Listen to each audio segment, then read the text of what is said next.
តើបីគ្នាយ៉ាងណាទៅពិតមិនឈឺចាំអាឡូបងអាឡូអូនយើងចែកផ្លូវគ្នាទៅ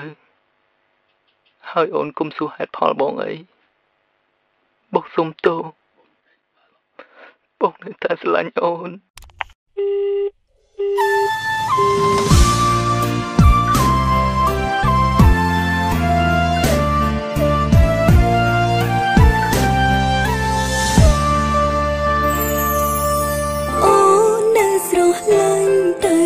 វិញចង់បីគ្នា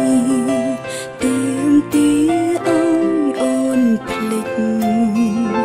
ក្នុងអារម្មណ៍ចង់ជួបមុខចំណៃបងព្យាយាមកិច្ចមិនចង់នៅស្នេ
ច្បាស់អូនរំទុំព្រួ